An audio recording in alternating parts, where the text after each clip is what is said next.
Hello and welcome back to the Let's Talk Smack podcast. I'm your host Ewwy, and today we have got a lot of topics to cover on today's episode. Today's more random, it's more pop culture filled, and I hope you enjoy it.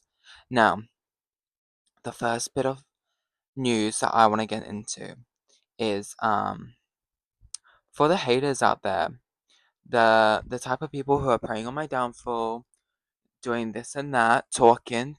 I do the same. I talk. I do. But you guys, you guys are talking way too much smack, okay? As I say, talk shit, get hit. It makes sense because it rhymes.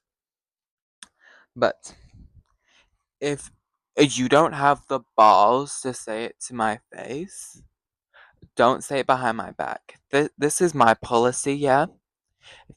This should be everyone's fucking policy, right? If you don't have the balls to say it to my face, don't say it at all. Because everything that I fucking say, I'll say it to your face. I'll say it to your mama. I'll say it to your dad. Don't care. Yeah. Literally, if you are not able to own up to the shit that you say, don't say it.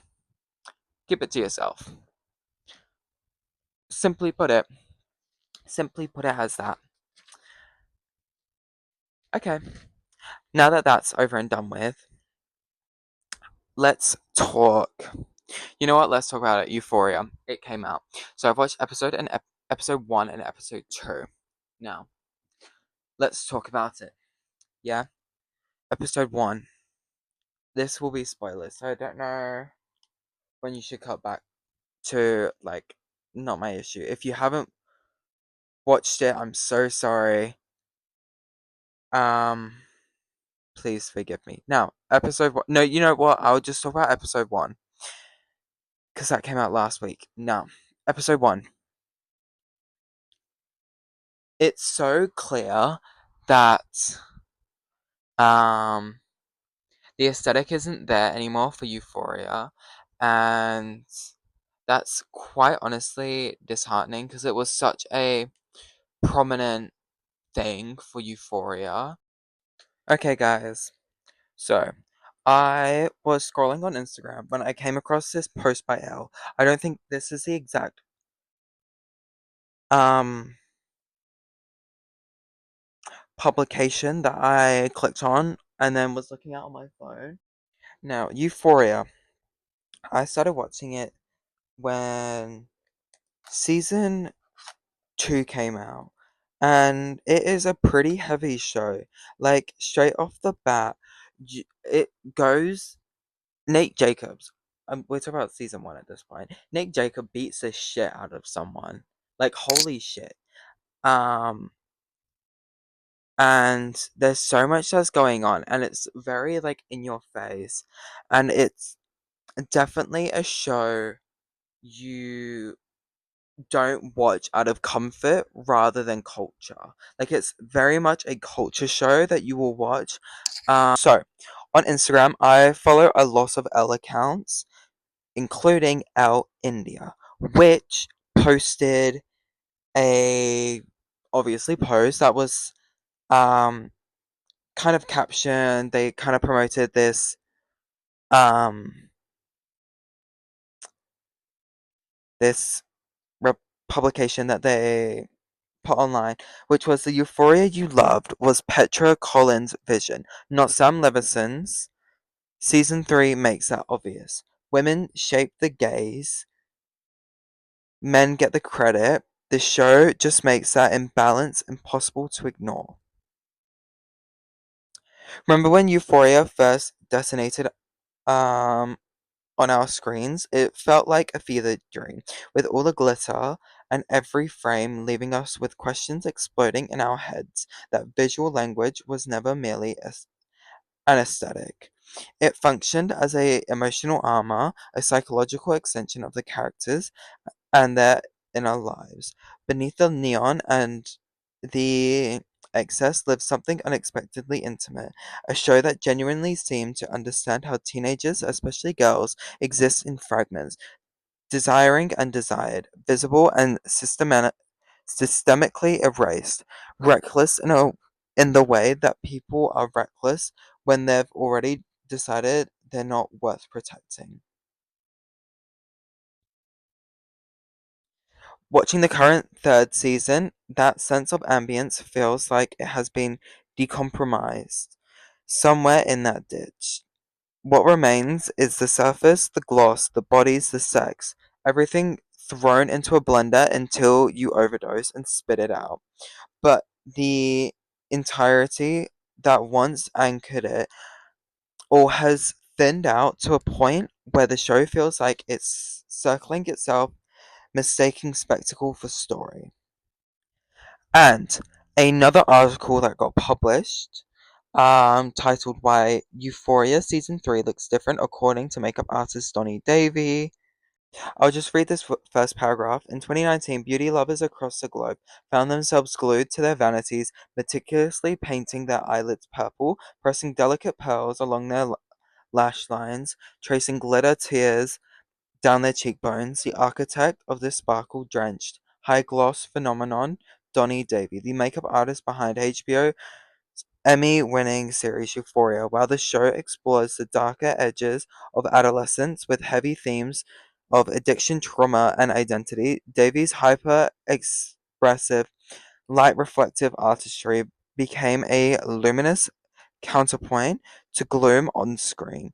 It was a literal beacon of a light in an otherwise dark world. But as the series returns for its long-awaited third season, something is shifting. The color is dialed down, the sparkle is more strategic. The chaos, while still present, feels continued.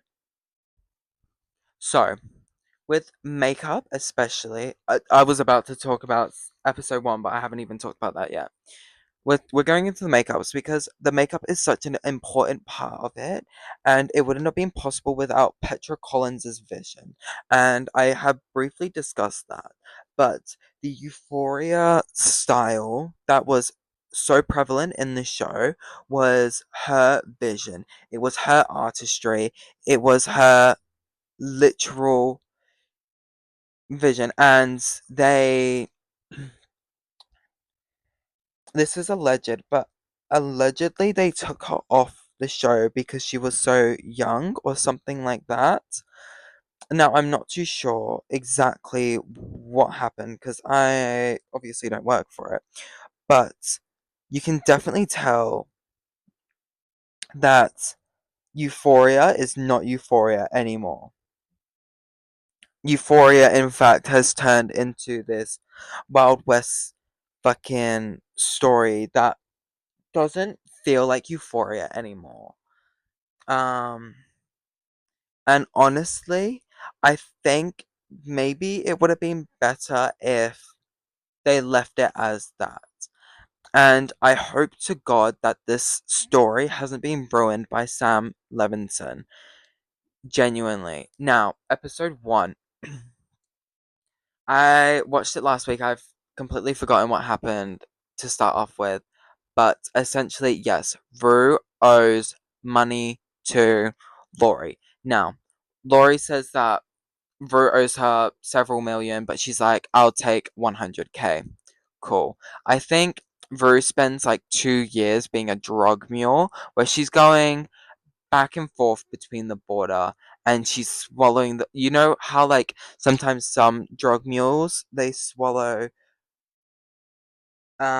drug condoms and stuff like that and then poop them out. Yeah, that was shown in the episode. So Rue had been doing it for a while and then she let Faye join in.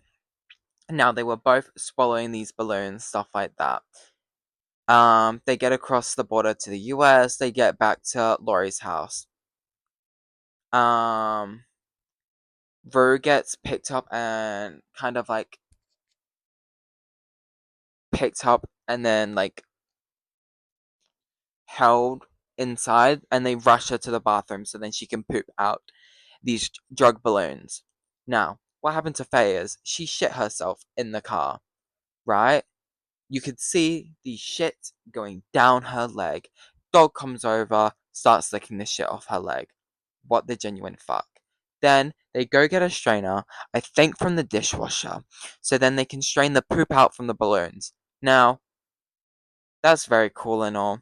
Then they fucking make spaghetti using the same strainer. Now, they didn't even fucking. I don't think they even showed cleaning it. I think they just went from. I think Rue maybe in the bathtub, and then they're making spaghetti. Genuinely? Genuinely? What the actual fuck? Um. And then. I think Rue's clean, but Rue's just. Let me give you a little context. Rue is sofa surfing. So she goes from living in her van to living on Lexi's couch to other people's houses, stuff like that. I hope she's kind of clean. I don't exactly know if she is clean-ish. Um, and then she goes to this guy's house. This guy is named Alamo. Now, Alamo, he owns, I think, three strip clubs in LA. And he had a bunch of women round at his house. Rue was dancing with them. Alamo is like, you come into my house, dance with my girls, and you don't even introduce yourself. Yada yada yada. They start talking, and then one of the women overdoses because there was a batch of drugs that Rue dropped off at that house, and it was laced with fentanyl. So one of the girls overdosed, and then Rue goes. I think I think Rue's into. I think she's religious now. I think. Anyway, um, Alamo puts an apple on her head and then fires a gun at her, and then she survives. Anyway, that's basically the gist of it all. You obviously find out that Jules is a sugar baby, which we know about. We know that Maddie is a manager of some description. You'll find that out. And Lexi is an assistant, kinda, for like movies and shit like that. Now, those are the only four women that I fucking care about. Cassie, on the other fucking hand, she's doing OF. She's doing fucking doggy porn, fucking baby porn, fucking almost posting fucking hole on the internet, right? I mean, good for her, but at the end of the day, don't like Cassie. She literally portrayed her best friend and had sex with her best friend's ex. Now, if I was getting abused by a man and my best friend fucked that man, started getting into a relationship with that man, I would never want to speak to her ever again. That shit is so, um, like, you could never recover from that, and I will never talk to you ever again, because that is so fucked. Um, and I feel like Cassie had the opportunity to be such a complex character, yet they let her down. And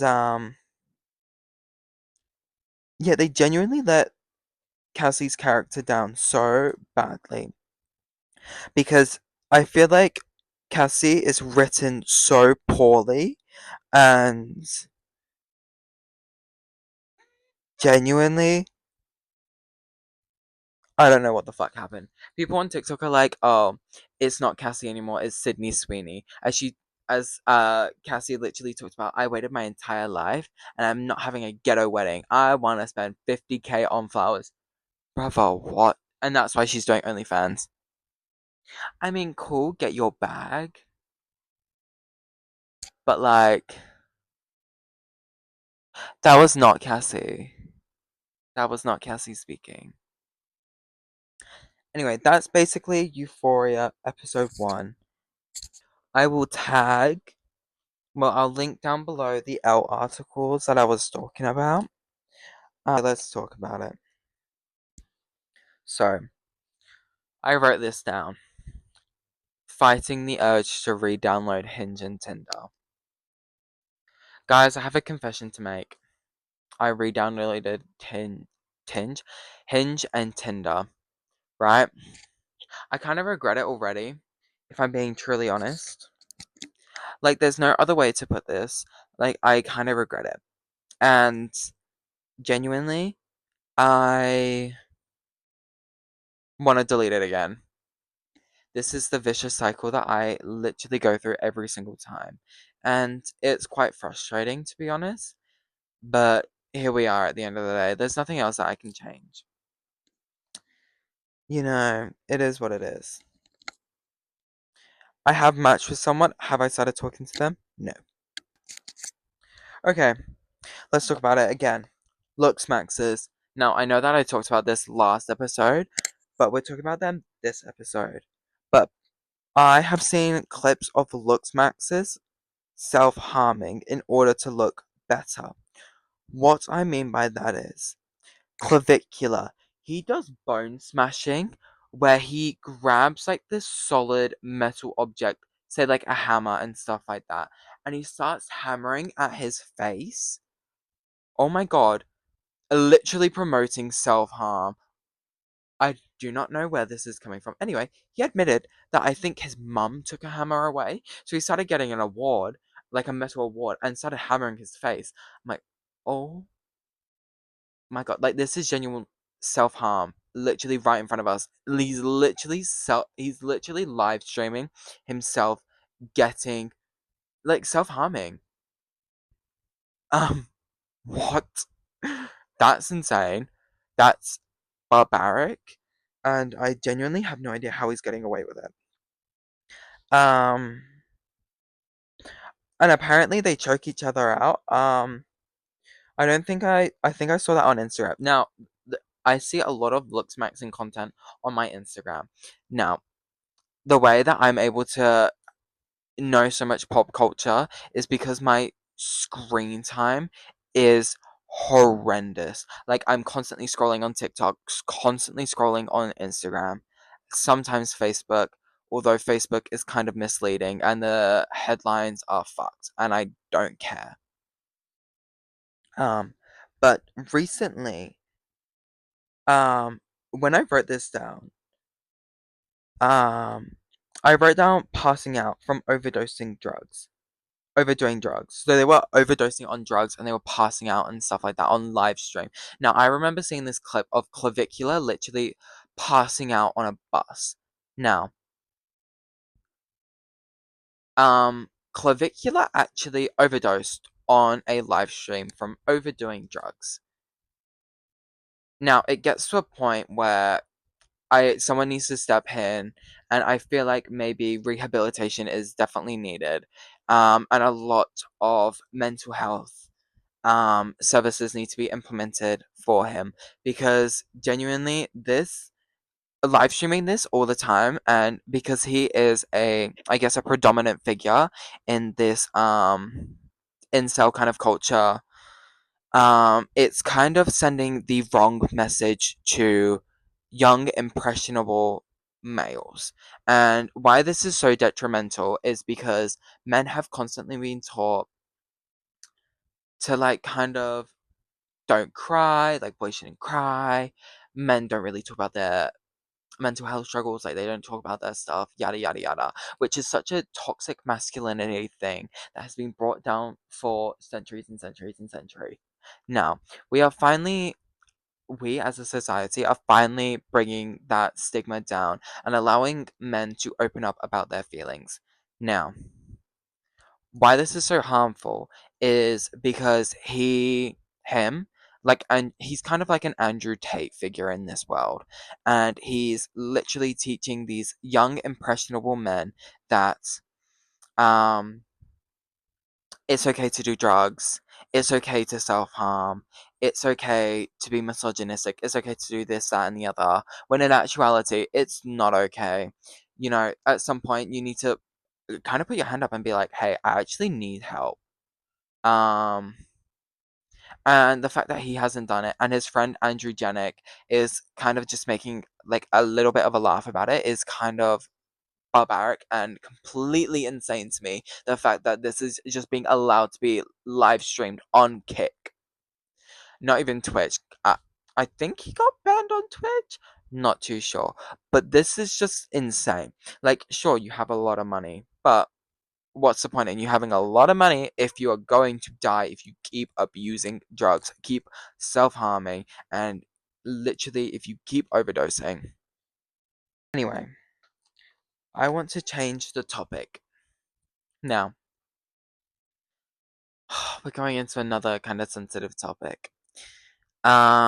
Now, my favorite show of all time is Sex Education. I love Sex Education, especially the first two seasons. I would watch that on repeat.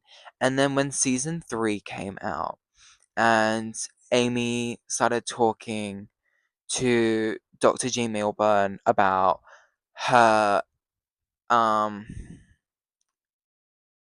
her mental health struggles with what happened to her on the bus and how she got sexually assaulted and stuff like that.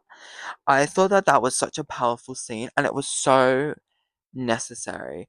And during that time as well, I was struggling with my own mental health and dealing with the sexual assault that had happened to me. I can't exactly remember when these seasons came out, but genuinely it did help me quite a lot. Um as well. And it was such education has not only taught me a lot about sex and pleasure and because of Maeve and what she has been saying, which is completely true, and what Dr. Jean Milburn has also been saying. Um, and these shows are so important, and I love this show so much. Like, I hold this show with such, like, a warm embrace, and I suggest that people watch it because literally, if I didn't watch that show, I feel like I wouldn't be as sex positive as I am now because I feel like I'm, like, so sex positive, and I'm just like, yes. I'm not even just sex positive, I'm like, guys, self exploration is literally so good because I basically got taught that. Like, school didn't really teach you much about sex ed, but sex education taught me a lot. Now, I'm a big, big, big, big fan on self exploration. That's what I'm gonna call it. Now, if I didn't have this show telling me that it was okay to be gay, I don't think that I would have properly been able to self explore my rear side. If you get what I mean. I'm kind of speaking in code, not really. But I started being like, oh, okay, this is okay to do. And I started like exploring stuff like that. And I'm still continuously finding things out about myself. And it's quite great. I don't know. I was trying to find an article about maybe if like some publication had talked about the importance of why the series sex education was so important for people, but I couldn't really find anything. Just so that I could quote it, and then because I'm like, I can't really like. Typically, if I'm like doing something and I want to sound coherent and also well spoken as well, I typically write things down. That way, I'm not continuously saying or like. Just because I feel like that's kind of I just love to hear like well spoken, well thought out conversations rather than it just rolling off the tongue because I might miss something, I might miss say something. And then, like, if, say, for instance, I'm like going back through editing and stuff like that, I'm like, fuck, I really should have said this instead of saying that, and I could have rephrased it as this instead of that. But this is how we're rolling, which is whatever. But yeah, sex education is really important, and I highly suggest you all watch that show. Um, yeah, it really helped me a lot. And if you're I I feel like if a show touches on something that you're struggling on and it shows you how like a character was able to cope through that, I feel like that might be very important for you to learn and see what else you can do as well. Um I think the show is very well written, and I really like the storylines. Now, who did I think deserved to be Endgame? Maeve or Ruby? Um, for me, no one. Didn't personally like Otis. I think Otis should have stayed single. Maeve is too much of a bad bitch, and so is Ruby to be dealing with this man. And that's facts. Now, the reason why I wanted to talk about this is because I kind of feel like Aimee Gibbs sometimes. She and I both love talking about our shits. Now, I don't want to go into too much detail about this, but sometimes poos can feel so good. Like, when you've oh, you just have to experience like a good poo is like good. Like, it's like, yeah. But yeah, I just feel like Aimee Gibbs sometimes. And there's nothing wrong with that. And then like when she was doing like the photography stuff, I'm like, oh, that is so me. Like, I love taking photos of like stuff that I find. And like when she took a photo of those gnomes that were in that person's garden, I was like, that would be something that I would do. Like, I'm sorry, but I would definitely take a picture. If someone in Australia had their yard full of gnomes, I definitely would have taken a picture of that. Oh, I wrote this down. I love queer art, specifically lesbian music. Like Peach PRC's Porcelain. No, I haven't listened to it. Like all the songs yet, but the songs that I have listened to are fucking bangers, right? I feel like Peach PRC, she always drops bangers. Like, she is that girl. And another lesbian artist that I want to shout out is Renee Rapp. Now, we stand Renee Rapp here. If you don't stand Renee Rapp, get out. Get out. Let me read you. Let me quote her song. You get on my nerves. You're so fucking annoying. You could poison. You're the worst person on earth. Forgiving you is pointless. You could poison, baby girl. You're the worst bitch on the earth. I hate you and your guts. I think you should shut the fuck up and die. You get on my nerves. Fuck you, you dumb bitch. Fuck you, gorge. And that was the song Poison. It's beautifully written, and it quite frankly sums up exactly how I feel about some people sometimes. Like, you literally, some people need to mind their own fucking business. Oh, I think I got heated a little. But genuinely, some people need to mind their fucking business. And now I feel like I shouldn't be really been saying this because I'm a bitch who loves to gossip. I love to chit chat. I love a gossip. But genuinely, I feel like more people need to be self aware. And if you're purposely getting on people's nerves and being a little rat, then I hope someone writes a diss track about you. You're the worst person on earth. Forgiving you is pointless. Fuck you. Okay, guys. I don't know if you're on this side of TikTok, but there is this creator named Tyler Catastrophe.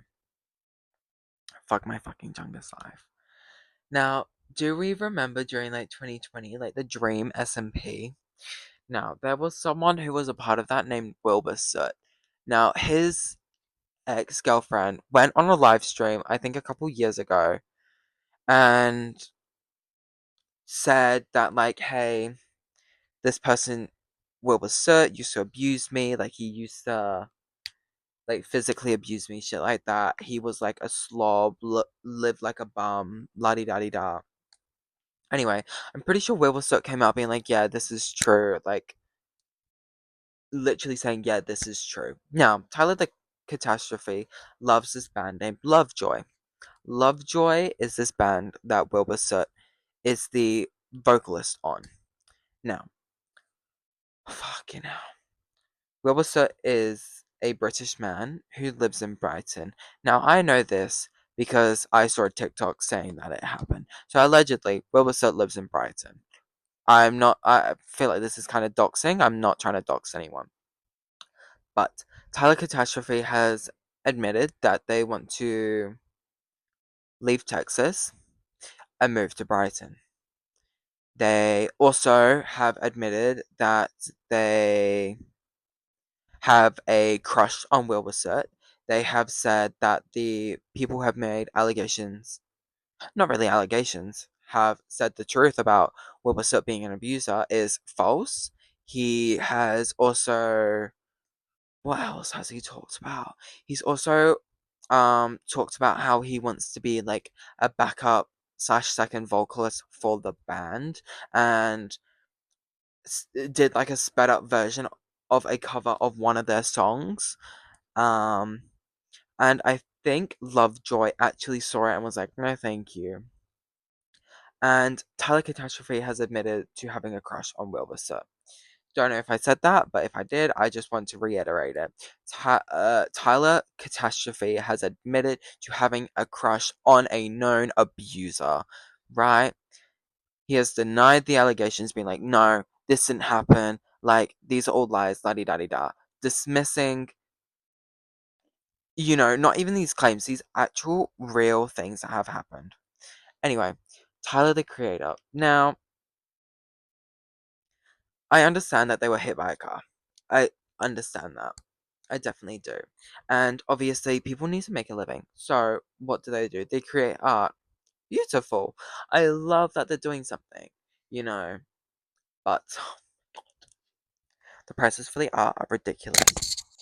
The prices for the art that Tyler Catastrophe has made is ridiculous. Like, I'm talking like this beaded necklace, these beaded necklaces, stuff like that.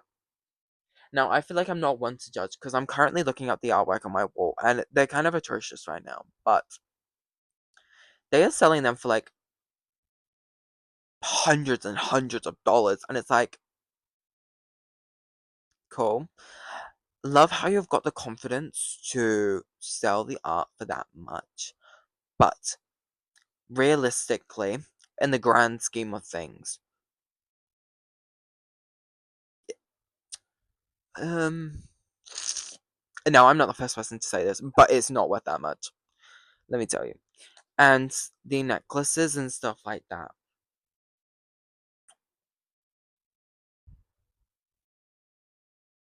Well, they are definitely something. I'll say that. They are something. And, God. I don't know what else I can say about that. Oh, because I don't want to be too much of a bitch now. Um, they're nice. They're nice. Don't get me wrong. I genuinely look for yourselves. Look at the beaded necklaces yourself. Because, oh my god,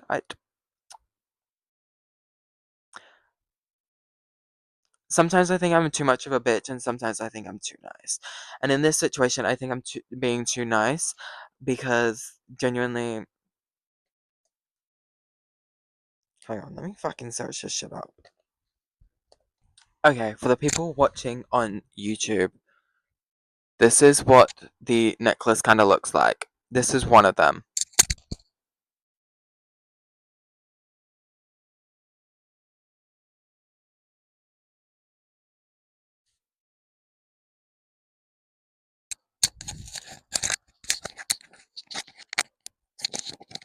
Like, I genuinely hope you understand what I mean. By like, I feel like I can't really say much. Like, the artwork that's on my wall is.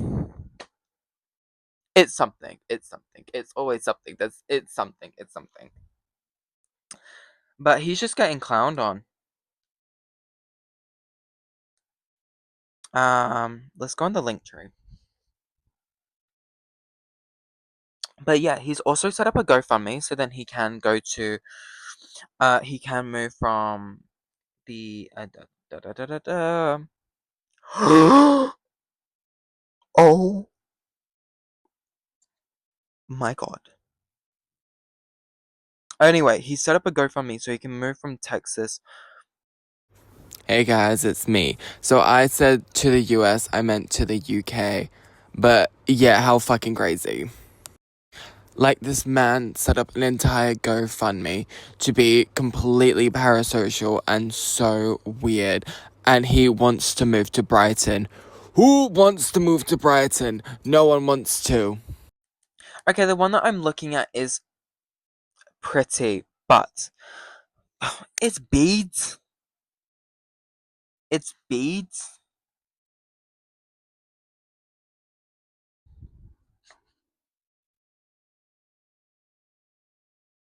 Like, this one is relatively pretty, but it's beads, can't. Like, I'm sorry, but like, you're charging 1,349 American dollars for this. No, I'm actually in disbelief. He is selling a bundle, every mushroom choker at the same time, white variants only. Now, there's a red one and an oh, wait. How many chokers is it? Okay, this includes 10. So that works out to be about $60 each. So there's 10 chokers. I genuinely thought it was just going to be 2, but this is what the chokers look like.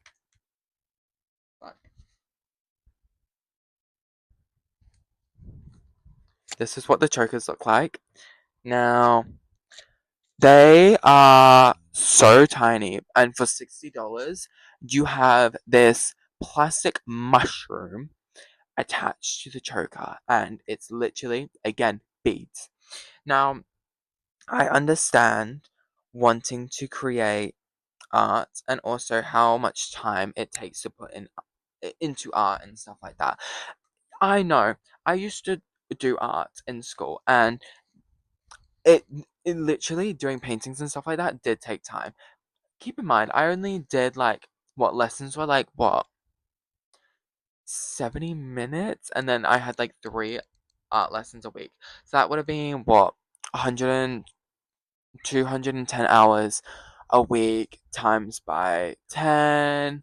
I didn't work on it for 10 weeks straight, but that would have been what 2,100 hours, which does seem like a lot of time, but there was so much time to get put into it. But I was like also working at home as well, and I think we worked on it for 5 weeks, so that would have been 1,050 hours maybe, if that works out correctly. Okay, hi, it's me again. No, it doesn't work out correct because it's not hours, it's minutes, you fucking fuck. But yeah, I understand it takes time, but genuinely selling your artwork for that amount of money is barbaric, and that's insane. But get your bag, because apparently it is selling, so congratulations. Congratulations to you.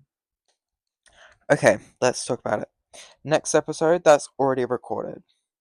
So, I will not talk about Euphoria episode 2, then. I will talk about it in the following episode, and then I'll also talk about episode 3 as well, which will be coming out next week, and then you know how you'll listen, hopefully. Um, Episode 5, I hope you're excited for that. It's going to be very different from what I've talked about before.